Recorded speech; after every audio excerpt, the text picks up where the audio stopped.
नमस्कार दोस्तों, आज का वीडियो में ग्रुप डी का सेट है। ठीक है, ग्रुप डी साइंस का जो है एग्ज़ाम डेट दे दिया है।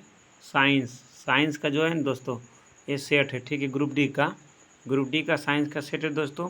तो आप लोगों को यहाँ से ध्यान देना है। टोटल 50 क्वेश्चन है। क्वेश्चन कितना है? तो टोटल 50 है। तो शुरुआत करते हैं पहला नंबर क्वेश्चन के साथ। एप्सम सोल्ट का सूत्र क्या होता है? एप्सम सोल्ट का सूत्र क्या होता है दोस्तों? तो एप्सम सोल्ट का सूत्र होता है MgHO4 इंटू 7H2O। तो ये हो जाएगा डी नंबर सही। डी नंबर सही हो जाएगा। ब्रेन की बीमारी को पहचाना जाता है। ब्रेन की बीमारी को पहचाना जाता है। तो ब्रेन की बीमारी को किसके द्वारा पहचाना जाता है दोस्तों? तो EEG। तो एक नंबर सही हो जाएगा EEG। फिर 3 नंबर में क्या दोस्तों? एडवर्ड जेनर निम्नलिखित में से किस बीमारी से जुड़े हैं? एडवर्ड जेनर निम्नलिखित में से किस बीमारी से जुड़े हैं? तो किस बीमारी से जुड़े हैं दोस्तों? तो चेचक से जुड़े हैं। किस बीमारी से जुड़े हैं? एडवर्ड जेनर चेचक से जुड़े हैं। ठीक है, चेचक से जुड़े हैं। चेचक से संपूर्ण शरीर प्रभावित होता है। चेचक से संपूर्ण शरीर प्रभावित होता है दोस्तों। उसके बाद देखिए, चेचक का संक्रमण वायु द्वारा या रोगी से सीधे तौर पर होता है। फिर आगे क्या दोस्तों? आगे चलते हैं। अगला क्वेश्चन है लैंगरहैंस दीपिकाएँ पाई जाती है। लैंगरहैंस दीपिकाएँ पाई जाती है। पाई जाती लैंगरहैंस दीपिकाएँ पाई जाती है दोस्तों। तो क्या पाई जाती है? तो अग्न्याशय में। कहाँ पाई जाती है? तो अग्न्याशय में। लैंगरहैंस दीपिकाएँ कहाँ पाई जाती हैं? तो अग्न्याशय में पाई जाती है। अग्न्याशय मानव शरीर की दूसरी सबसे बड़ी ग्रंथि है। शरीर की एकमात्र ग्रंथि है जो अंतःस्रावी एवं बहिःस्रावी दोनों प्रकार की है। ठीक है, आगे क्वेश्चन है 5 नंबर में। फूलगोभी का खाने योग्य भाग। फूलगोभी का खाने योग्य भाग कौन सा है दोस्तों? तो पुष्कर्म है। फूलगोभी का खाने योग्य भाग पुष्कर्म है। फूलगोभी का खाने योग्य भाग पुष्कर्म में। पुष्प में बह दलपुंज पुपंग और जायांग पाए जाते हैं। इनमें पुपंग नर जायांग और जायांग मादा जननांग है। ठीक है, आगे 6 नंबर में। हमारे जीभ का वह भाग जो मीठा स्वाद बताता है क्या कहलाता है? मीठा स्वाद बताता है तो अग्रभाग कहलाता है। क्या कहलाता है दोस्त? तो अग्रभाग कहलाता है। तो बी नंबर सही हो जाएगा। बी नंबर सही हो जाएगा। बेशेमर प्रक्रम से बनाया जाता है। बेशेमर प्रक्रम से बनाया जाता है। क्या बनाया जाता है दोस्तों? तो 7 के सी इस्पात बनाया जाता है। उसके बाद आगे में क्या है? पोटेशियम परमैंगनेट में पोटेशियम का प्रतिशत ज्ञात करें। पोटेशियम परमैंगनेट में पोटेशियम का प्रतिशत ज्ञात करें। तो 24% होता है। 24% होता है। ठीक है, 24% होता है। ठीक है, 24% होता है। फिर आगे नेक्स्ट क्वेश्चन में है क्या? निम्नांकित आरेख बॉयल नियम को प्रदर्शित करते हैं। निम्नांकित आरेख बॉयल नियम को प्रदर्शित करते हैं। तो इसका सार ऑप्शन ए रहा दोस्तों। तो बॉयल नियम को प्रदर्शित करते हैं तो कौन करते हैं दोस्तों? 9 नंबर का क्वेश्चन है। 9 का आंसर हो जाएगा आपका सही। ए नंबर सही हो जाएगा। तो बॉयल नियम में ऊपर से डैश आया, फिर कौन बनाया, फिर इस तरह से चला गया P और /V, इस तरह से हो गया। ठीक है, ये नंबर सही।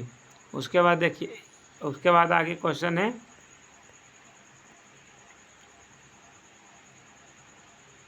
हवाई जहाज में फाउंडेशन पेन से स्याही बाहर निकल आती है क्यों निकल आती है दोस्तों? तो आपका सही हो जाएगा ऊंचाई बढ़ने से वायुदाब में कमी होती है। ऊंचाई बढ़ने से वायुदाब में कमी होती है।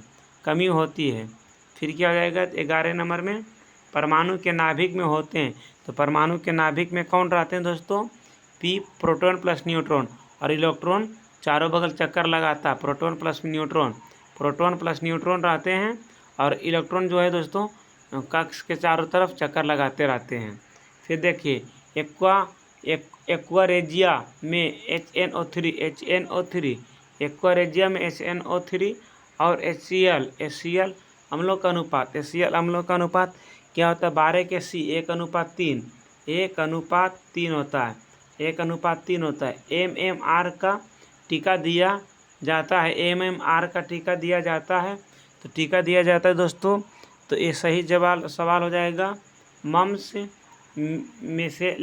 मीसेल्स, रेबीज में, ठीक है, ये सही हो जाएगा आंसर। फिर देखिए इनमें कौन सा सही है, तो ये है मतलब ये है फिजिक्स का क्वेश्चन, प्रकाश के परावर्तन बर्तन में क्वेश्चन आता है, तो इनमें से कौन सा सही हो जाएगा दोस्तों, ये तो आप लोगों को सही बताना है दोस्तों, ये कौन सा सही हो जाएगा, इस पर ध्यान देना है।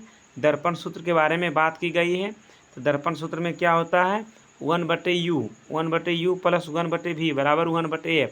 तो 1/u क्या होता है, 1/u प्लस 1/v बराबर 1/f। तो ऐसा कहाँ पे मिल रहा है, तो मिल रहा है सी नंबर में, 1/u प्लस 1/v बराबर में 1/f, ये सही हो जाएगा। फिर देखिए यदि 100 वाट का एक बल्ब प्रतिदिन 5 घंटा जलाया जाए तो 30 दिन में 50 पैसे प्रति यूनिट की दर से कितना खर्च आएगा।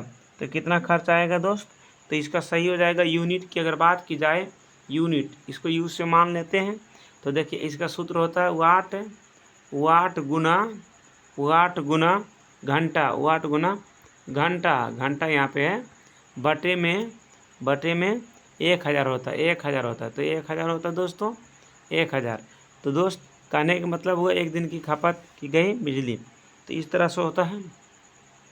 तो यहाँ पे देखिए वाट कितना है, 100 घंटा, 100 घंटा यहाँ पे है, और उसके बाद 100 है वाट, और घंटा है 5,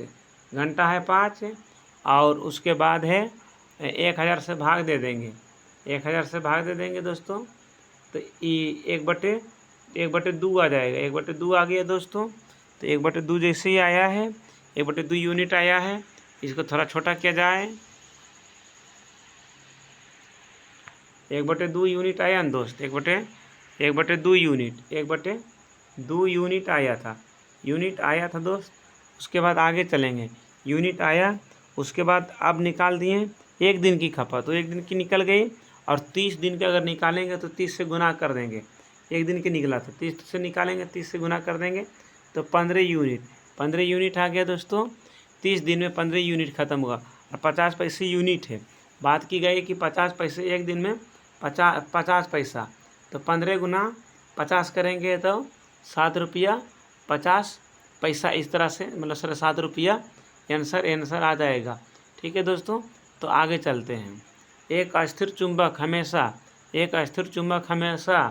दर्शाती है, क्या दर्शाती है दोस्त, एक अस्थिर चुंबक हमेशा दर्शाती है, एक अस्थिर चुंबक हमेशा उत्तर तथा दक्षिण को दर्शाती है, उत्तर तथा दक्षिण को दर्शाती है, बी नंबर सही आंसर हो जाएगा। 10 किलोग्राम का एक पिंड, इस तरह से दोस्तों। फिर कहिएगा नेक्स्ट, इसमें क्वेश्चन बहुत है, फिर कहिए नेक्स्ट दिन में डाल देंगे वीडियो। Thank you.